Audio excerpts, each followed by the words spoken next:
ಮಧ್ಯಪ್ರಾಚ್ಯದಲ್ಲಿ ಯುದ್ಧ ತೀವ್ರಗೊಂಡ ಹಿನ್ನೆಲೆ ಅಮೆರಿಕ ಜೊತೆ ಇರಾನ್ ಮಾತುಕತೆ ನಡೆಸಲು ಒಪ್ಪಿಕೊಂಡಿದೆ. ಟ್ರಂಪ್ ಜೊತೆ ಮಾತುಕತೆಗೆ ಮುಜ್ತಬಾ ಖಮೇನಿ ಒಪ್ಪಿಗೆ ಕೊಟ್ಟಿದ್ದಾರೆ.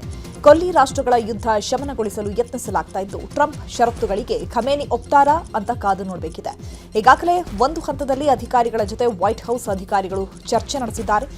ಈಗ ಟ್ರಂಪ್ ಹಾಗೂ ಖಮೇನಿ ನೇರವಾಗಿ ಮಾತುಕತೆ ನಡೆಸಲಿದ್ದು, ಮಾತುಕತೆ ವೇಳೆ ಯುದ್ಧ ನಿಲ್ಲಿಸುವ ಬಗ್ಗೆ ಒಪ್ಪಂದ ಆಗುವ ಸಾಧ್ಯತೆ ಇದೆ. ಇನ್ನು ಮಾತುಕತೆಗೂ ಮುನ್ನವೇ ಇಸ್ರೇಲ್ನ ಟೆಲ್ ಅವೀವ್ ಮೇಲೆ ಇರಾನ್ ದಾಳಿ ನಡೆಸಿದೆ. ಬ್ಯಾಲಿಸ್ಟಿಕ್ ಕ್ಷಿಪಣಿ ಘಟಕಗಳ ಮೇಲೆ ದಾಳಿ ನಡೆಸಿದ್ದು, ಕ್ಷಿಪಣಿ ಘಟಕಗಳನ್ನು ಧ್ವಂಸ ಮಾಡಿದೆ. ದಾಳಿಯಲ್ಲಿ 6 ಜನರಿಗೆ ಗಾಯವಾಗಿದ್ದು, ಕಟ್ಟಡದಲ್ಲಿ ಸಿಲುಕಿರುವ ಜನರ ರಕ್ಷಣೆ ಮಾಡಲಾಗ್ತಿದೆ. ಮಧ್ಯಪ್ರಾಚ್ಯದಲ್ಲಿನ ಯುದ್ಧದ ಕುರಿತು ರಾಜ್ಯಸಭೆಯಲ್ಲಿ ಪ್ರಧಾನಿ ನರೇಂದ್ರ ಮೋದಿ ಮಾತನಾಡಿದ್ದಾರೆ. ಸಂಘರ್ಷದಿಂದ ಇಡೀ ಜಗತ್ತಿನಲ್ಲಿ ತೈಲ ಸಮಸ್ಯೆ ಉಂಟಾಗಿದೆ. ಭಾರತದಲ್ಲಿ ಪೆಟ್ರೋಲ್, ಡೀಸೆಲ್ ಸಮಸ್ಯೆ ಇಲ್ಲ. ಎಲ್ಪಿಜಿ ಪೂರೈಕೆಗೂ ಪ್ರಯತ್ನ ಮಾಡಲಾಗ್ತಾ ಇದೆ. ಜನರು ಆತಂಕ ಪಡುವ ಅವಶ್ಯಕತೆ ಇಲ್ಲ ಅಂತ ಮೋದಿ ಸ್ಪಷ್ಟನೆ ನೀಡಿದ್ದಾರೆ. सरकार घरेलू गैस सप्लाई में एलपीजी के अलावा पीएनजी पर भी बल दे रही है. बीते दशक में देश में पीएनजी कनेक्शन पर अभूतपूर्व काम हुआ है. बीते दिनों में इस काम को और तेज किया गया है. साथ ही एलपीजी के घरेलू उत्पादन को भी बड़े पैमाने पर बढ़ाने का प्रयास किया. ಇನ್ನು ಹರ್ಮುಜ್ ಜಲಸಂಧಿ ಬಂದ್ ಕುರಿತಾಗಿಯೂ ರಾಜ್ಯಸಭೆಯಲ್ಲಿ ಮಾಹಿತಿ ನೀಡಿದ ಪ್ರಧಾನಿ ಮೋದಿ, ಹರ್ಮುಜ್ನಲ್ಲಿ ಭಾರತದ ಹಲವು ಹಡಗುಗಳು ಸಿಲುಕಿವೆ. ಹಡಗುಗಳಲ್ಲಿ ಸಿಲುಕಿರುವ ಭಾರತೀಯರ ರಕ್ಷಣೆಗೆ ಕ್ರಮ ಆಗ್ತಿದೆ. ಗಲ್ಫ್ ರಾಷ್ಟ್ರಗಳ ಮುಖ್ಯಸ್ಥರ ಜೊತೆ ನಾವು ಚರ್ಚೆ ಮಾಡ್ತಿದ್ದೇವೆ. ನಾವು ಶಾಂತಿಯ ಸಂದೇಶವನ್ನು ಸಾರಬೇಕಿದೆ. ಮಾತುಕತೆ ಮೂಲಕ ಶಾಂತಿ ನೆಲೆಸುವ ಕಾರ್ಯ ಆಗ್ತಿದೆ ಎಂದಿದ್ದಾರೆ. पश्चिम एशिया के ज्यादातर देशों के राष्ट्राध्यक्षों के साथ 2 राउंड फोन पर बात की है. हम गल्फ के सभी देशों के साथ लगातार संपर्क में हैं. हम ईरान, इजराइल और अमेरिका के साथ भी संपर्क में हैं. हमारा लक्ष्य डायलॉग और डिप्लोमेसी के माध्यम से क्षेत्र में शांति की बहाली का है. हमने डी एस्केलेशन और हॉर्मुज स्ट्रेट खोले जाने पर भी ಮಧ್ಯಪ್ರಾಚ್ಯದಲ್ಲಿನ ಯುದ್ಧ ಭಾರತದ ಆರ್ಥಿಕತೆಯ ಮೇಲೆಯೂ ಪರಿಣಾಮ ಬೀರಿದೆ. ಕಚ್ಚಾ ತೈಲ, ಗ್ಯಾಸ್ ಪೂರೈಕೆಯಲ್ಲಿ ವ್ಯತ್ಯಯ ಉಂಟಾಗಿದೆ. ಆದರೆ ಜನರು ಆತಂಕ ಪಡುವ ಅವಶ್ಯಕತೆ ಇಲ್ಲ ಅಂತ ಕೇಂದ್ರ ಸರ್ಕಾರ ಹೇಳಿದೆ. ಅಲ್ಲದೆ ನಾಳೆ ಸಂಜೆ 5 ಗಂಟೆಗೆ ಸರ್ವಪಕ್ಷ ಸಭೆ ಕೂಡ ಕರೆಯಲಾಗಿದ್ದು, ಸಭೆಯಲ್ಲಿ ಮಧ್ಯಪ್ರಾಚ್ಯದ ಬಿಕ್ಕಟ್ಟು, ಪರಿಣಾಮ, ಮುಂಜಾಗ್ರತೆಗಳ ಕುರಿತು ಚರ್ಚೆ ನಡೆಸಲಾಗುತ್ತೆ. ಈಗಾಗಲೇ ಇವತ್ತು 3 ಸೇನಾಪಡೆಗಳೊಂದಿಗೆ ರಕ್ಷಣಾ ಸಚಿವ ರಾಜನಾಥ್ ಸಿಂಗ್ ಸಭೆ ನಡೆಸಿ ಸೇನಾಪಡೆಗಳ ಸಿದ್ಧತೆಗಳ ಕುರಿತು ಮಾಹಿತಿಯನ್ನು ಪಡೆದುಕೊಂಡಿದ್ದಾರೆ. ಮಧ್ಯಪ್ರಾಚ್ಯ ದೇಶಗಳಿಂದ ಮತ್ತೆರಡು ತೈಲ ಹಡಗುಗಳು ಭಾರತದತ್ತ ಬರ್ತಾ ಇವೆ. ಜೆಗ್ ವಸಂತ ಮತ್ತು ಪೈನ್ ಗ್ಯಾಸ್ ಎಂಬ 2 ಹಡಗುಗಳು 92,612.59 ಮೆಟ್ರಿಕ್ ಟನ್ ಎಲ್ಪಿಜಿಯನ್ನು ಹೊತ್ತು ಬರ್ತಾ ಇದ್ದು, ಈಗಾಗಲೇ ಹರ್ಮುಜ್ ಜಲಸಂಧಿಯನ್ನು ದಾಟಿವೆ. ಮಾರ್ಚ್ 28ರ ಒಳಗೆ ಭಾರತಕ್ಕೆ ಬಂದು ತಲುಪುವ ಸಾಧ್ಯತೆ ಇದೆ. ಇನ್ನು 2 ಹಡಗುಗಳಲ್ಲಿ 60 ಸಿಬ್ಬಂದಿ ಇದ್ದಾರೆ. ಆಭರಣ ಪ್ರಿಯರಿಗೆ ಗುಡ್ ನ್ಯೂಸ್ ಸಿಕ್ಕಿದೆ. ಚಿನ್ನದ ಬೆಲೆಯಲ್ಲಿ ಭಾರೀ ಇಳಿಕೆ ಕಾಣ್ತಾ ಇದೆ. 22 ಕ್ಯಾರೆಟ್ ಚಿನ್ನದ ಬೆಲೆ 13,100 ರೂಪಾಯಿ ಆಗಿದ್ದು, 10 ಗ್ರಾಂಗೆ 1,31,000 ರೂಪಾಯಿ ಆಗಿದೆ. ಇನ್ನು ಬೆಳ್ಳಿ ಬೆಲೆ ಇವತ್ತು 1 ಕೆಜಿ ಮೇಲೆ 5,000 ಏರಿಕೆಯಾಗಿದ್ದು, ನಿನ್ನೆ 2,30,000 ಆಯಿತು. ಇವತ್ತು 5,000ಕ್ಕೆ ಏರಿಕೆ ಕಂಡಿದೆ. ಸದ್ಯ ಚಿನ್ನದ ಬೆಲೆ ಕಡಿಮೆ ಆಗ್ತಾ ಇರುವ ಹಿನ್ನೆಲೆ ಚಿನ್ನ ಕೊಳ್ಳಲು ಅಂಗಡಿಗಳಿಗೆ ಜನರು ಮುಗಿಬೀಳುತ್ತಿದ್ದಾರೆ. ಇನ್ನು ಮೈಸೂರಿನಲ್ಲೂ ಚಿನ್ನದ ಖರೀದಿಗೆ ಜನರು ಮುಗಿಬಿದ್ದಿದ್ದಾರೆ. 1 ವಾರದ ಮಧ್ಯೆಯೇ ಚಿನ್ನದ ಬೆಲೆ ಇಳಿಕೆ ಆಗ್ತಿರೋದ್ರಿಂದ ಚಿನ್ನವನ್ನ ಕೊಳ್ಳಲು ಜನರು ಚಿನ್ನದ ಅಂಗಡಿಗಳಿಗೆ ಲಗ್ಗೆ ಇಡ್ತಿದ್ದಾರೆ. ಮಧ್ಯಪ್ರಾಚ್ಯ ದೇಶಗಳ ಯುದ್ಧದಿಂದಾಗಿ ಪೆಟ್ರೋಲ್, ಡೀಸೆಲ್ಗಾಗಿ ಜನ ಪರದಾಡುವಂತಾಗಿದೆ. ಬೆಳಗಾವಿಯ ಹಲವು ಪೆಟ್ರೋಲ್ ಪಂಪ್ ಮುಂಭಾಗದಲ್ಲಿ ನೋ ಸ್ಟಾಕ್ ಬೋರ್ಡ್ ಹಾಕಲಾಗಿದೆ.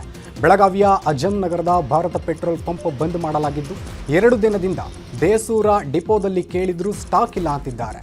ಯುದ್ಧದ ಎಫೆಕ್ಟ್ನಿಂದ ನಮ್ಮಲ್ಲಿ ಪೆಟ್ರೋಲ್ ಸಿಗ್ತಿಲ್ಲ, ಡಿಪೋದಲ್ಲೇ ಪೆಟ್ರೋಲ್, ಡೀಸೆಲ್ ಸಪ್ಲೈ ಇಲ್ಲ, ಸ್ಟಾಕ್ ಬಂದಿಲ್ಲ ಅಂತ ಮುಖ್ಯ ಸಪ್ಲೈಯರ್ ಹೇಳ್ತಿದ್ದಾರೆ. ಜನರಿಗೆ ಸ್ಟಾಕ್ ಇಲ್ಲ ಅಂತ ಉತ್ತರ ನೀಡಿ ಸಾಕಾಗಿದೆ ಎಂದು ಪಂಪ್ ಮಾಲೀಕರು ಬೇಸರ ವ್ಯಕ್ತಪಡಿಸಿದ್ದಾರೆ. ಕೂಡ ಬಹುತೇಕ ಪೆಟ್ರೋಲ್ ಬಂಕ್ಗಳು ಫುಲ್ ರಶ್ ಆಗಿವೆ. ಸಾವಿರಾರು ಸಂಖ್ಯೆಯಲ್ಲಿ ಬಂಕ್ಗಳ ಮುಂದೆ ಜನರು ಪೆಟ್ರೋಲ್ಗಾಗಿ ಕ್ಯೂ ನಿಂತಿದ್ದಾರೆ.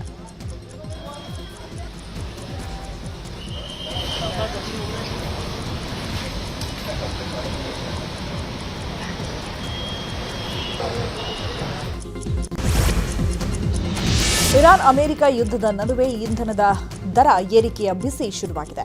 ಹಿಮಾಚಲ ಪ್ರದೇಶ ಸರ್ಕಾರ ವ್ಯಾಟ್ ಹೆಚ್ಚಳ ಮಾಡಿದೆ. ಇವತ್ತು ಸದನದಲ್ಲಿ ವ್ಯಾಟ್ ತಿದ್ದುಪಡಿ ಬಿಲ್ ಅಂಗೀಕಾರ ಮಾಡಿದೆ. ವಿಧವೆ ಮತ್ತು ಅನಾಥ ಸೆಸ್ ವಿಧಿಸಲು ಸರ್ಕಾರ ಒಪ್ಪಿಗೆ ನೀಡಿದೆ. ಇನ್ನು ಕಾಂಗ್ರೆಸ್ ಸರ್ಕಾರದ ನಿರ್ಧಾರಕ್ಕೆ ಬಿಜೆಪಿ ನಾಯಕರು ಆಕ್ರೋಶವನ್ನು ವ್ಯಕ್ತಪಡಿಸಿದ್ದಾರೆ. ಆದರೆ ತಮ್ಮ ನಿರ್ಧಾರವನ್ನು ಹಿಮಾಚಲ ಪ್ರದೇಶ ಸಿಎಂ ಸುಖು ಸಮರ್ಥಿಸಿಕೊಂಡಿದ್ದಾರೆ. ಇನ್ಮುಂದೆ ಪ್ರತಿ ಲೀಟರ್ಗೆ ₹5 ಹೆಚ್ಚುವರಿ ಸೆಸ್ ಇರಲಿದೆ ಅಂತ ತಿಳಿಸಿದೆ. ಸದ್ಯ ಸರ್ಕಾರದ ನಿರ್ಧಾರ ಖಂಡಿಸಿ ಬಿಜೆಪಿ ಸದನ ಬಹಿಷ್ಕರಿಸಿದ್ದು ಸರ್ಕಾರದ ವಿರುದ್ಧ ಕಿಡಿಕಾರಿದ್ದಾರೆ.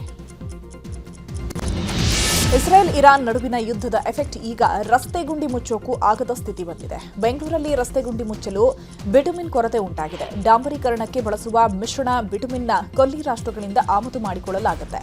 ಆದರೆ ಯುದ್ಧದಿಂದಾಗಿ ಆಮದು ಬಂದ್ ಮಾಡಲಾಗಿದೆ. ಹೀಗಾಗಿ ಕಚ್ಚಾ ತೈಲ ಸಂಸ್ಕರಣೆ ಬಳಿಕ ಬಿಟುಮಿನ್ ಸಿಗಲಿದೆ. ಡಾಂಬರೀಕರಣಕ್ಕೆ ಶೇಕಡಾ 60% ಬಿಟುಮಿನ್ ಬಳಕೆಯಾಗುತ್ತೆ. ಈಗ ಯುದ್ಧದಿಂದಾಗಿ 1 ಟನ್ ಬಿಟುಮಿನ್ 40,000ದಿಂದ 60,000ಕ್ಕೆ ಏರಿಕೆಯಾಗಿದೆ. ಹೀಗಾಗಿ ನಗರದಲ್ಲಿ ಅರ್ಧಕ್ಕರ್ಧ ರಸ್ತೆ ಗುಂಡಿ ಮುಚ್ಚುವ ಕೆಲಸ ಸ್ಥಗಿತವಾಗಿದೆ. ಸದ್ಯಕ್ಕೆ because of the war there is some issues being raised by the contractor. Not ಕೊರತೆ as much as that prices ಸ್ವಲ್ಪ ಎಸ್ಕಲೇಟ್ ಆಗಲಿಕ್ಕೆ ಚಾನ್ಸಸ್ ಇವೆ ಅಂತ ಹೇಳ್ತಾ ಇದ್ರು. ನಾವು ಸ್ವಲ್ಪ ಮಾಹಿತಿ ಪಡ್ಕೊಂಡು we will take a decision and bring it to the notice of government. ಇಲ್ಲ, ಈಗ ಬಿಟುಮಿನ್ ಈಗ ಬರ್ತಾ ಇಲ್ಲ because some locations they are importing bitumen. ಅದಕ್ಕೆ ಸ್ವಲ್ಪ ಪ್ರೈಸ್ ಇನ್ಕ್ರೀಸ್ ಆಗಿದೆ from what it was in 1st March which was ಅದು ಹೇಳ್ತಾ ಇದ್ದಾರೆ. ನಾವು ಅದರ ಡೀಟೇಲ್ಸ್ ಪಡ್ಕೊಳ್ತಿದ್ದೀವಿ. ಬೆಂಗಳೂರಿನಲ್ಲಿ ಹೋಟೆಲ್ಗಳಲ್ಲಿ ಕಮರ್ಷಿಯಲ್ ಗ್ಯಾಸ್ ಅಭಾವ ಹಿನ್ನೆಲೆ ಗ್ಯಾಸ್ಗಾಗಿ ಹೋಟೆಲ್ ಮಾಲೀಕರು ಗ್ರಾಹಕರಿಗೆ ಬಿರಿಯಾನಿ ಆಫರ್ ಕೊಟ್ಟಿದ್ದಾರೆ. ತಮಿಳುನಾಡಿನ ಹೊಸೂರು ಬಳಿಯ ಇರೋಡ್ ಎಂಐಸ್ ಮೆಸ್ನಿಂದ ಬಿರಿಯಾನಿ ಆಫರ್ ಕೊಡಲಾಗಿದೆ. 1 ಸಿಲಿಂಡರ್ ಕೊಟ್ಟರೆ 1 ತಿಂಗಳು ಪ್ರತಿದಿನ 1 ಬಿರಿಯಾನಿ ನೀಡುವುದಾಗಿ ಪೋಸ್ಟ್ ಅನ್ನು ಹಾಕಿದ್ದಾರೆ. 2 ಸಿಲಿಂಡರ್ ಕೊಟ್ಟರೆ ಪ್ರತಿದಿನ 2 ಬಿರಿಯಾನಿ ನೀಡುವುದಾಗಿ ಭರವಸೆ ನೀಡಿದ್ದಾರೆ. ಸದ್ಯ ಹೋಟೆಲ್ ಮಾಲೀಕ ಹಾಕಿರುವ ಪೋಸ್ಟ್ ಇದೀಗ ಸಖತ್ ವೈರಲ್ ಆಗಿದೆ.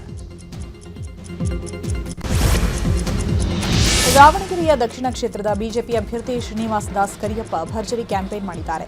13ನೇ ವಾರ್ಡ್ನ ಕೆಕೆ ಕಾಲೋನಿ, ದೇವರಾಜನಗರ, ಇಂದಿರಾನಗರ, ಕಾರ್ಲ್ಮಾರ್ಕ್ಸ್ ನಗರದಲ್ಲಿ ಮತಯಾಚನೆ ಮಾಡಿದ್ದಾರೆ.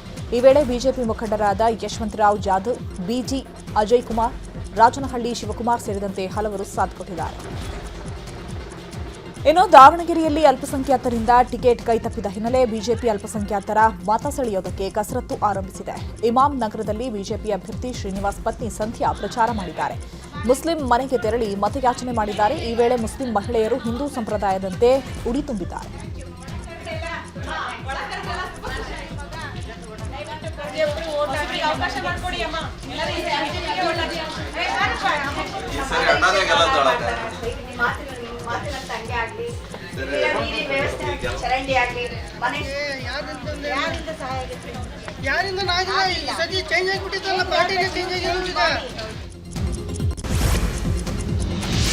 ಬೈಎಲೆಕ್ಷನ್ ವಿಚಾರವಾಗಿ ಶಿವಮೊಗ್ಗದಲ್ಲಿ ಮಾತನಾಡಿದ ಸಂಸದ ಬಿವೈ ರಾಘವೇಂದ್ರ, ಈ ಬಾರಿ ರಾಜ್ಯದಲ್ಲಿ ದಾವಣಗೆರೆ, ಬಾಗಲಕೋಟೆ 2 ಕ್ಷೇತ್ರದಲ್ಲಿ ಬಿಜೆಪಿ ಭರ್ಜರಿ ಗೆಲುವು ಸಾಧಿಸುತ್ತೆ. ಇದಕ್ಕೆ ನಿನ್ನೆ ಸೇರಿದ್ದ ಜನಸ್ತೋಮವೇ ಸಾಕ್ಷಿ. ದಾವಣಗೆರೆಯಲ್ಲಿ ಒಂದು ಕಡೆ ಕುಬೇರ, ಇನ್ನೊಂದು ಕಡೆ ಸಾಮಾನ್ಯ ಕಾರ್ಯಕರ್ತ ಸ್ಪರ್ಧಿಸಿದ್ದಾರೆ. ಎಲ್ಲವನ್ನ ಕೂಡ ಜನ ಗಮನಿಸ್ತಾರೆ. ರಾಜ್ಯದಲ್ಲಿ ಕಾಂಗ್ರೆಸ್ ಸರ್ಕಾರದಿಂದ ಅಭಿವೃದ್ಧಿ ಆಗಿಲ್ಲ. ಇದು ಜನರ ಮನಸ್ಸಿನಲ್ಲಿದೆ. ಹೀಗಾಗಿ ಈ ಬಾರಿ ಬಿಜೆಪಿಗೆ ಗೆಲುವಾಗಲಿದೆ ಅಂತ ಹೇಳಿದರು. ಸುಮಾರು 5 ರಾಜ್ಯದಲ್ಲಿ ಚುನಾವಣೆ ನಡೀತಾ ಇದೆ. ಅದೇ ರೀತಿ ಉಪಚುನಾವಣೆ ಕೂಡ ಘೋಷಣೆ ಆಗಿದೆ. ಈಗಾಗಲೇ ವಿರೋಧ ಪಕ್ಷಕ್ಕೆ ಯಾವ್ಯಾವ ಸಂದರ್ಭದಲ್ಲಿ ಮುಖಭಂಗ ಆಗಿದೆ ಅನ್ನಲಿಕ್ಕೆ ಮೊನ್ನೆ ರಾಜ್ಯಸಭಾ ವಿಧಾನಸಭಾ ಕ್ಷೇತ್ರದಲ್ಲಿ ನಡೆದಂಥ ಮತದಾನದಲ್ಲೂ ಕೂಡ ಕ್ರಾಸ್ ವೋಟಿಂಗ್ ಆಗಿ ಅವಮಾನ ಆಗಿದ್ದು ತಾವೆಲ್ಲರೂ ಕೂಡ ನೋಡ್ತೀರಿ. ಅಂದರೆ ಎಲ್ಲೋ ಒಂದು ಕಡೆಗೆ ಜನರ ಒಂದು ಮನಸ್ಥಿತಿ ಕಾಂಗ್ರೆಸ್ ಸಾಕು ಅನ್ನೋಂಥ ಮನಸ್ಥಿತಿಲಿದ್ದಾಗ ಇವತ್ತು ಕರ್ನಾಟಕದಲ್ಲೂ ಕೂಡ ಉಪಚುನಾವಣೆ ನಮ್ಮ ದಾವಣಗೆರೆ ಮತ್ತು ಬಾಗಲಕೋಟೆ ಘೋಷಣೆ ಆಗಿದೆ. ವಿಶ್ವಾಸ ಇದೆ. ನಿನ್ನೆ ಸೇರಿದಂಥ ಜನಸ್ತೋಮ, ಜನ ಬೆಂಬಲ, ನಿನ್ನೆ ಅಂಥ ಬಿಸಿಲಲ್ಲೂ ಕೂಡ ಅಷ್ಟು ದೊಡ್ಡ ಸಂಖ್ಯೆಯಲ್ಲಿ ಸೇರಿದ್ದಾರೆ ಅಂದರೆ ಒಂದು ಶುಭ ಸೂಚನೆ, ವಿಶ್ವಾಸ ಇದೆ. ದಾವಣಗೆರೆ ದಕ್ಷಿಣ ಕ್ಷೇತ್ರಕ್ಕೆ ಟಿಕೆಟ್ ಕೈತಪ್ಪಿದ ಹಿನ್ನೆಲೆ ಕಾಂಗ್ರೆಸ್ನ ಮುಸ್ಲಿಂ ಸಮುದಾಯದ ಮುಖಂಡರಿಂದ ಸಭೆ ಮಾಡಲಾಗಿದೆ. ಉಪಚುನಾವಣೆ ಕುರಿತ ವಿಚಾರವಾಗಿ ಕಾಂಗ್ರೆಸ್ನ ಮುಸ್ಲಿಂ ನಾಯಕರು ಸಭೆ ಮಾಡುತ್ತಿದ್ದಾರೆ. ಸಚಿವ ಜಮೀರ್ ಅಹ್ಮದ್ ನೇತೃತ್ವದಲ್ಲಿ ಸಭೆ ನಡೀತಾ ಇದ್ದು, ವಿಧಾನಸೌಧದ ಸಿಎಲ್ಪಿ ಕಚೇರಿಯಲ್ಲಿ ಸಭೆ ನಡೆಸಲಾಗಿದೆ. ನಾಳೆ ಕೆಪಿಸಿಸಿ ವಕ್ತಾರರ ಜೊತೆ ಸುರ್ಜೇವಾಲಾ ಸಭೆ ನಡೆಸಲಿದ್ದಾರೆ. ಕೆಪಿಸಿಸಿ ಕಚೇರಿಯಲ್ಲಿ ನಾಳೆ ಮಧ್ಯಾಹ್ನ 1:30ಕ್ಕೆ ಸಭೆ ನಡೆಯಲಿದೆ. ಸಭೆಯಲ್ಲಿ ವಿಪಕ್ಷಗಳ ಟೀಕೆಗಳಿಗೆ ಪ್ರತ್ಯುತ್ತರ, ಪಕ್ಷದ ಕಾರ್ಯಕ್ರಮಗಳ ಪ್ರಚಾರ, ಗ್ಯಾರಂಟಿಗಳ ಅನುಕೂಲ, ಉಪಚುನಾವಣೆ, ಪಂಚರಾಜ್ಯಗಳ ಚುನಾವಣೆ ಸೇರಿದಂತೆ ಹಲವು ವಿಚಾರಗಳ ಕುರಿತು ಚರ್ಚೆ ನಡೆಸಲಿದ್ದಾರೆ. ರಾಜ್ಯದಲ್ಲಿ ಕುರ್ಚಿ ಫೈಟ್ ಮಧ್ಯೆಯೇ ಡಿಸಿಎಂ ಡಿಕೆ ಶಿವಕುಮಾರ್ ಇವತ್ತು ದೆಹಲಿಗೆ ತೆರಳಿದ್ದಾರೆ. ಕೆಂಪೇಗೌಡ ವಿಮಾನ ನಿಲ್ದಾಣದಲ್ಲಿ ಕೆಲ ಫೈಲ್ಗಳನ್ನು ಪರಿಶೀಲನೆ ನಡೆಸಿ ದೆಹಲಿಗೆ ತೆರಳಿದ್ದಾರೆ. ಸರ್ಕಾರದ ವಿರುದ್ಧ ಮತ್ತೊಂದು ಸುತ್ತಿನ ಹೋರಾಟಕ್ಕೆ ವಿದ್ಯಾರ್ಥಿಗಳು ಸಜ್ಜಾಗಿದ್ದಾರೆ. ಧಾರವಾಡ ಬಳಿಕ ಇದೀಗ ಕಲಬುರಗಿಯಲ್ಲಿ ವಿದ್ಯಾರ್ಥಿಗಳು ಪ್ರತಿಭಟನೆಗೆ ಮುಂದಾಗಿದ್ದಾರೆ. ಖಾಲಿ ಹುದ್ದೆಗಳ ಭರ್ತಿಗೆ ಆಗ್ರಹಿಸಿ ಮಾರ್ಚ್ 27ರಂದು ಕಲಬುರಗಿಯಲ್ಲಿ ಪ್ರತಿಭಟನೆ ನಡೆಸಲು ನಿರ್ಧಾರ ಮಾಡಿದ್ದಾರೆ. ಈ ಬಗ್ಗೆ all Karnataka state students association ಅಧ್ಯಕ್ಷ ಕಾಂತಕುಮಾರ ಮಾಹಿತಿಯನ್ನು ನೀಡಿದ್ದು, ನಗರದ ಜಗತ್ ವೃತ್ತದಿಂದ ಜಿಲ್ಲಾಧಿಕಾರಿ ಕಚೇರಿವರೆಗೆ ಬೃಹತ್ ಪ್ರತಿಭಟನೆ ಮೆರವಣಿಗೆ ಮಾಡುತ್ತೇವೆ. ಧಾರವಾಡ ಪ್ರತಿಭಟನೆ ವೇಳೆ 1 ತಿಂಗಳಲ್ಲಿ ಹುದ್ದೆಗಳ ಭರ್ತಿಗೆ ಕ್ರಮ ಕೈಗೊಳ್ಳೋದಾಗಿ ಹೇಳಿತ್ತು. ಆದರೆ ತಿಂಗಳಾದರೂ ಯಾವುದೇ ಕ್ರಮ ಆಗಿಲ್ಲ. ಹೀಗಾಗಿ ಪ್ರತಿಭಟನೆಗೆ ಮುಂದಾಗಿದ್ದೇವೆ ಅಂತ ಹೇಳಿದ್ರು. ಕೋರ್ಟ್ ಅನುಮತಿ ಸಿಕ್ಕ ಬೆನ್ನಲ್ಲೇ ಹೋರಾಟ ಮಾಡ್ತೇವೆ ಎಂದಿದ್ದಾರೆ. ಹೈಕೋರ್ಟ್ ಅಲ್ಲಿ ನಿನ್ನೆ ರಿಟ್ ಪಿಟಿಷನ್ ಫೈಲ್ ಮಾಡಿದ್ದೀವಿ. ಇವತ್ತು ನಮಗೆ 17ನೇ ಮ್ಯಾಟರ್ ಲಿಸ್ಟ್ ಆಗಿದೆ. ನಮಗೆ ಕಂಪ್ಲೀಟ್ ನ್ಯಾಯಾಲಯದ ಮೇಲೆ ಭರವಸೆ ಇದೆ, ನಮಗೆ ನಂಬಿಕೆ ಇದೆ. ಈ ಹಿಂದೆ ನಮಗೆ ಧಾರವಾಡ ಇರ್ಬೋದು, ಬೇರೆ ಬೆಂಗಳೂರಲ್ಲಿ ಇರ್ಬೋದು, ಎಲ್ಲ ಕಡೆನೂ ಅಷ್ಟೇ ನಮಗೆ ನ್ಯಾಯಾಲಯದ ಮುಖಾಂತರ ಹೋರಾಟಕ್ಕೆ ಪರ್ಮಿಷನ್ ಸಿಕ್ಕಿದೆ. ಅದೇ ರೀತಿ ಇದೇ ತಿಂಗಳು 27ನೇ ತಾರೀಕು ನಾವು ಪರ್ಮಿಷನ್ಸ್ ಕೇಳಿದ್ದೀವಿ ಕೋರ್ಟಲ್ಲಿ. ಕೋರ್ಟ್ ಮುಖಾಂತರ ನಮಗೆ ನ್ಯಾಯ ಸಿಗುತ್ತೆ ಅಂತ ಒಂದು ಭರವಸೆ ಇದೆ. ಆ ನಂಬಿಕೆ ಮೇಲೆ ಇವತ್ತು ಒಂದು ಪ್ರೆಸ್ ಮೀಟ್ ಮಾಡ್ತಾ ಇದ್ದೀವಿ. ದಯವಿಟ್ಟು ನಾನು ಎಲ್ಲ ವಿದ್ಯಾರ್ಥಿಗಳಲ್ಲಾಗಿರ್ಬೋದು, ಸರ್ಕಾರಕ್ಕೆ ಯುವಕರು ಅಂತಂದರೆ ನೀವು ತುಂಬ ನೆಗ್ಲೆಕ್ಟ್ ಮಾಡ್ತಾ ಇದ್ದೀರಾ. ಯಾವುದೋ ಸ್ಟೆಪ್ ಕೊಟ್ಟ ಮಾತಂತ ನೀವು ನಡ್ಕೊಬೇಕಾಯ್ತು. ಇವತ್ತು ನೀವು KPSC ಆಗಿರೋ ಅಕ್ರಮಗಳ ಬಗ್ಗೆ CBI ತನಿಖೆ ಮಾಡಿದಿದ್ರೆ ಇವತ್ತು ಯಾರೋ ವಿದ್ಯಾರ್ಥಿಗಳು ಹೋರಾಟ ಮಾಡಬೇಕಂತ ಹೇಳ್ತಿರ್ಲಿಲ್ಲ. ಪಶುವೈದ್ಯೆ ಸಮೀಕ್ಷಾ ರೆಡ್ಡಿ ನೀರಾನೆಗೆ ಬಲಿಯಾದ ಕೇಸ್ ಸಂಬಂಧ ಮೃತ ಸಮೀಕ್ಷಾ ರೆಡ್ಡಿ ಮನೆಗೆ ಅರಣ್ಯ ಸಚಿವ ಈಶ್ವರ್ ಖಂಡ್ರೆ ಭೇಟಿ ನೀಡಿದ್ದಾರೆ. ಬನ್ನೇರುಘಟ್ಟ ಸಮೀಪದ ಸಕಲವಾರ ಗ್ರಾಮದಲ್ಲಿರುವ ಸಮೀಕ್ಷಾ ಮನೆಗೆ ಭೇಟಿ ನೀಡಿ ಕುಟುಂಬಸ್ಥರಿಗೆ ಸಾಂತ್ವನ ಹೇಳಿದ್ದಾರೆ. ಬಳಿಕ ಸಮೀಕ್ಷಾ ಸಾವಿಗೆ ನ್ಯಾಯ ಕೊಡಿಸುವುದಾಗಿ ಭರವಸೆ ನೀಡಿದ್ದಾರೆ. ಈ ವೇಳೆ ಸಚಿವರ ಮುಂದೆ ಸಮೀಕ್ಷಾ ಕುಟುಂಬಸ್ಥರು ಆಕ್ರೋಶ ವ್ಯಕ್ತಪಡಿಸಿದ್ದಾರೆ. ಬಳಿಕ ಮಾಧ್ಯಮಗಳಿಗೆ ಮಾತನಾಡಿದ ಸಚಿವ ಈಶ್ವರ ಖಂಡ್ರೆ ಮೃಗಾಲಯದ ಸಮಸ್ಯೆಗಳ ಬಗ್ಗೆ ಸಲಹೆ ನೀಡಿದ್ದಾರೆ. ಪಶುವೈದ್ಯರ ಸುರಕ್ಷತೆ ಬಗ್ಗೆ SOP ಜಾರಿಗೆ ತಿಳಿಸಿದ್ದಾರೆ. ಪ್ರಾಣಿಗಳ ಬಗ್ಗೆ ಸಮೀಕ್ಷಾಗೆ ಅಪಾರ ಕಾಳಜಿ ಇತ್ತು. ಮುಂದೆ ಈ ರೀತಿಯ ಘಟನೆ ಆಗದಂತೆ ಕ್ರಮ ವಹಿಸಲಾಗುತ್ತದೆ. ವಿಷಯ ತಿಳಿದ ಕೂಡಲೇ ಉನ್ನತ ಮಟ್ಟದ ತನಿಖೆಗೆ ಆದೇಶ ನೀಡಲಾಗಿದೆ. ಸ್ಟ್ಯಾಂಡರ್ಡ್ ಆಪರೇಟಿಂಗ್ ಸಿಸ್ಟಮ್ ಜಾರಿಗೆ ಚಿಂತನೆ ನಡೆಸಲಾಗಿದೆ ಅಂತ ಹೇಳಿದರು. ನಾನು ಬೆಳಗ್ಗೆನೇ ಒಂದು ಹಿರಿಯ ಅಧಿಕಾರಿಗಳ ಸಭೆ ಕರೆದು ಇವತ್ತು ಅದರ ಬಗ್ಗೆ ಉನ್ನತ ಮಟ್ಟದ ತನಿಖೆಗೆ ಆದೇಶ ಮಾಡಿದ್ದೇನೆ. ಇವತ್ತು ತನಿಖಾ ವರದಿನೂ ಬರ್ತದೆ. ನಾವು ಬರೋ ಹೊತ್ತಿನಲ್ಲೂ ನಾನು ಮತ್ತು ನಮ್ಮ ಅರಣ್ಯ ಪಡೆ ಮುಖ್ಯಸ್ಥರು, ನಮ್ಮ ವನ್ಯಜೀವಿ ಪಡೆ ಮುಖ್ಯಸ್ಥರು, ಎಲ್ಲ ಹಿರಿಯ ಅಧಿಕಾರಿಗಳು ಚರ್ಚೆ ಮಾಡಿದ್ದೇವೆ. ಇಲ್ಲಿ ಬಂದ ಮೇಲೆ ನಮ್ಮ ವೆಟರ್ನರೀಸ್ ಕಡೆಯಿಂದನೂ ಭಾಳಷ್ಟು ವಿಷಯಗಳು ನನ್ನ ಗಮನಕ್ಕೆ ತಂದಿದ್ದಾರೆ. ಫಸ್ಟ್ ಹ್ಯಾಂಡ್ ರಿಪೋರ್ಟ್ ಸಿಕ್ಕಿದೆ. ಬೆಂಗಳೂರಿನ ಇಂದಿರಾನಗರದಲ್ಲಿ ಕಳ್ಳರು ಕೈಚಳಕ ತೋರಿದ್ದಾರೆ. ಸತೀಶ್ ಕುಮಾರ್ ಅನ್ನೋರ ಮನೆಯಲ್ಲಿ ಕಳ್ಳತನವಾಗಿದ್ದು 40 ಗ್ರಾಂ ಚಿನ್ನ, 20 ಗ್ರಾಂ ಬೆಳ್ಳಿ, 30,000 ಹಣ ಕಳ್ಳತನ ಮಾಡಲಾಗಿದೆ. ಘಟನೆ ಸಂಬಂಧ ಇಂದಿರಾನಗರ ಪೊಲೀಸ್ ಠಾಣೆಯಲ್ಲಿ ದೂರು ದಾಖಲಾಗಿದ್ದು ಆರೋಪಿಗಳಿಗಾಗಿ ಪೊಲೀಸರು ಹುಡುಕಾಟ ಆರಂಭಿಸಿದ್ದಾರೆ. ಅನ್ಯ ಧರ್ಮಕ್ಕೆ ಮತಾಂತರ ಆಗುವ ದಲಿತರಿಗೆ ಸುಪ್ರೀಂ ಕೋರ್ಟ್ ಶಾಕ್ ಕೊಟ್ಟಿದೆ. ಅನ್ಯ ಧರ್ಮಕ್ಕೆ ಏನಾದರೂ ಮತಾಂತರವಾದರೆ ಅಂತಹವರಿಗೆ SC/ST ಕೋಟಾದಡಿ ಮೀಸಲಾತಿ ಸಿಗಲ್ಲ ಎಂದು ಸುಪ್ರೀಂ ಕೋರ್ಟ್ ಮಹತ್ವದ ಆದೇಶ ಹೊರಡಿಸಿದೆ. ನ್ಯಾಯಮೂರ್ತಿ PK ಮಿಶ್ರಾ ಅಂಜಾರಿಯಾ ಅವರಿದ್ದ ಪೀಠ ಆದೇಶ ಹೊರಡಿಸಿದ್ದು, ಮತಾಂತರ ಆದವರಿಗೆ ಮೀಸಲಾತಿ SC ಸಮುದಾಯದ ಸೌಲಭ್ಯ ಸಿಗಲ್ಲ ಎಂದು ಹೇಳಿದೆ. ಆದರೆ ಬೌದ್ಧ, ಜೈನ, ಸಿಖ್ ಸಮುದಾಯಕ್ಕೆ ಮತಾಂತರವಾದರೆ ಈ ಆದೇಶ ಅನ್ವಯ ಆಗಲ್ಲ. ಐತಿಹಾಸಿಕ ಕರಗಕ್ಕೆ ಕೌಂಟ್ ಡೌನ್ ಶುರುವಾಗಿದೆ. ಈ ಕುರಿತು ನ್ಯೂಸ್ 18 ಜೊತೆ ಮಾತನಾಡಿದ ವ್ಯವಸ್ಥಾಪನಾ ಸಮಿತಿ ಅಧ್ಯಕ್ಷ ಚಳ್ಳಕೆರೆ ನಾರಾಯಣಸ್ವಾಮಿ, ಈ ವರ್ಷದ ಕರಗ ಹಲವು ವಿಶೇಷತೆಗಳಿಂದ ಕೂಡಿರುತ್ತೆ. 10 ಲಕ್ಷಕ್ಕೂ ಅಧಿಕ ಜನರು ಸೇರುವ ನಿರೀಕ್ಷೆ ಇದೆ. ಮೈಸೂರು ದಸರಾದಂತೆ ಕರಗದಲ್ಲಿ ಲೈಟಿಂಗ್ ವ್ಯವಸ್ಥೆ ಇರಲಿದೆ. ಇವತ್ತು ರಾತ್ರಿ ಧ್ವಜಾರೋಹಣ ನಡೆಯಲಿದೆ. ಮಾರ್ಚ್ 30ರಂದು ಹಸಿ ಕರಗ ನಡೆಯುತ್ತೆ. ಏಪ್ರಿಲ್ 1ರಂದು ಕರಗ ಶಕ್ತಿಯೋತ್ಸವ ನಡೆಯಲಿದೆ. ಮಾರ್ಚ್ 25ರಿಂದ 28ರ ತನಕ ಪ್ರತಿದಿನ ಸಂಜೆ ವಿಶೇಷ ಪೂಜೆ ಇರಲಿದೆ. GBA ವತಿಯಿಂದ 50 ಟಾಯ್ಲೆಟ್ ವ್ಯವಸ್ಥೆ ಮಾಡಲಾಗಿದೆ. 50ಕ್ಕೂ ಅಧಿಕ CCTVಯ ಅಳವಡಿಕೆ ಮಾಡಲಾಗಿದೆ ಅಂತ ಮಾಹಿತಿ ನೀಡಿದ್ದಾರೆ. 10ನೇ ತಾರೀಕು ನಡೆಯತಕ್ಕಂಥ ಎಲ್ಲ ಹೆಚ್ಚಿನ ಸಂಖ್ಯೆಯಲ್ಲಿ ಸೇರ್ತಕ್ಕಂಥ ಭಕ್ತಾದಿಗಳ ದರ್ಶನ ಕೊಡ್ತಕ್ಕಂಥ ಬೆಂಗಳೂರು ಕರಗ 11 ದಿನಗಳ ಕರಗ 24 ಪ್ರಾರಂಭವಾಗಿ 3ನೇ ತಾರೀಕು ಕೊನೆಗೊಳ್ತದೆ. ಈ ಸಾರಿ ಬಹಳ ವಿಶೇಷವಾಗಿ ನಡೀತಾ ಇದೆ. ಮುಜರಾಯಿ ಸಚಿವರು ಮೈಸೂರು ದಸರಾ ಹೇಗಿದೆ ಅದಕ್ಕಿಂತ ಹೆಚ್ಚಾಗಿ ವಿಜೃಂಭಣೆಯಿಂದ ಮಾಡಬೇಕು ಈ ಕರಗಸಕ್ತೋತ್ಸವನ ಅಂಥೇಳಿ ಹೆಚ್ಚಿನ ಆಸಕ್ತಿ ವಹಿಸಿ ಎಲ್ಲ ರೀತಿಯ ಪ್ರಿಕಾಷನರಿ ಮೆಜರ್ಮೆಂಟ್ ಮಾಡ್ತಾ ಇದ್ದಾರೆ.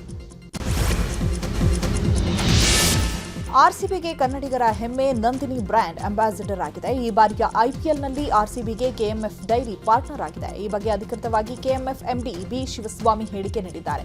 ನಂದಿನಿ ಉತ್ಪನ್ನವನ್ನ ದೇಶ ಅಂತಾರಾಷ್ಟ್ರೀಯ ಮಟ್ಟಕ್ಕೆ ತೆಗೆದುಕೊಂಡು ಹೋಗ್ತಿದ್ದೇವೆ. ಆರ್ಸಿಬಿ ಜೊತೆಗೆ ನಮ್ಮ ಮಾರ್ಕೆಟ್ ವಿಸ್ತರಣೆ ಆಗಲಿದೆ. ಕ್ರೀಡೆಗಳಲ್ಲಿ ನಂದಿನಿ ಪ್ರಾಯೋಜಕತ್ವದಿಂದ ಯುವ ಜನರನ್ನ ಸೆಳೆಯಲಿದೆ. ವಿರಾಟ್ ಕೊಹ್ಲಿ, ರಜತ್ ಪಾಟೀದಾರ್, ದೇವದತ್ ಪಡಿಕ್ಕಲ್ ಭಾವಚಿತ್ರದ ಪ್ರಾಡಕ್ಟ್ ಅನಾವರಣ ಮಾಡಲಿದ್ದಾರೆ. ಇದೇ 28ರಿಂದ 1 ವರ್ಷದವರೆಗೆ ಪ್ರಾಯೋಜಕತ್ವ ಇರಲಿದೆ ಅಂತ ತಿಳಿಸಿದ್ದಾರೆ. IPL 2020 ಮ್ಯಾಚ್ ಏನಿದೆಯಲ್ಲ, RCB ತಂಡಕ್ಕೆ ನಾವು ಪ್ರಾಯೋಜಕತ್ವವನ್ನು ಕೊಟ್ಟಿದ್ದೇವೆ. ಈ ಮುಖಾಂತರ ನಮ್ಮ KMF ನಂದಿನಿ ಬ್ರ್ಯಾಂಡು ಇನ್ನೂ ಹೆಚ್ಚು ಎಲ್ಲ ಗ್ರಾಹಕರಿಗೆ ಇನ್ನೂ ಪರಿಚಿತ ಆಗಬೇಕು, ಹೆಚ್ಚು ಹೆಸರನ್ನು ಮಾಡಬೇಕು. ಈ ಮೂಲಕ ಗುಣಮಟ್ಟದ ನಂದಿನಿ ಹಾಲು ಮತ್ತು ಹಾಲಿನ ಉತ್ಪನ್ನಗಳನ್ನು ಇಡೀ ರಾಜ್ಯ ಮತ್ತು ದೇಶ ಹಾಗೂ ವಿಶ್ವದಾದ್ಯಂತ ನಾವು ಇದನ್ನು ಮಾರುಕಟ್ಟೆಯನ್ನು ವಿಸ್ತರಣೆ ಮಾಡಬೇಕನ್ನೋ ಉದ್ದೇಶವನ್ನು ಇಟ್ಟುಕೊಂಡು ನಾವು ಸಹಭಾಗಿ. ಶನಿವಾರದಿಂದ ಐಪಿಎಲ್ ಆರಂಭ ಹಿನ್ನೆಲೆ ಮೊದಲ ಪಂದ್ಯ ಆರ್ಸಿಬಿ ಮತ್ತು SRH ಮುಖಾಮುಖಿಯಾಗಲಿದೆ.